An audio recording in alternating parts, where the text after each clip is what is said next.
മുൻപൊക്കെ ചെറുപയർ കറി വെച്ചിട്ടുണ്ടായിരുന്നെങ്കിൽ ഒരു പച്ച കളറാണ് ഉണ്ടാവുക കേട്ടോ.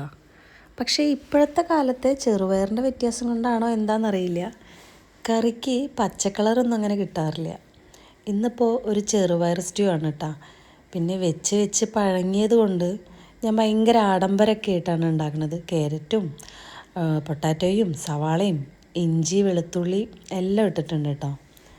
എന്നിട്ടൊരു 4-5 വിസിലടിച്ചിട്ടുണ്ടെങ്കിൽ ചെറുപയർ നന്നായിട്ട് വെന്ത് കിട്ടും. വെന്ത ചെറുപയറിലേക്ക് നല്ല കട്ടിയുള്ള തേങ്ങാപ്പാൽ ഒഴിച്ചാൽ ചെറുപയർ സ്റ്റൂ റെഡിയാണ് കേട്ടോ. ഇത് ഭയങ്കര ടേസ്റ്റുള്ളൊരു കറിയാണ്. കുറച്ച് ഗരം മസാലപ്പൊടി കൂടി അത് തിളയ്ക്കുന്ന സമയത്ത് നമുക്ക് ഇട്ട് കൊടുക്കാം.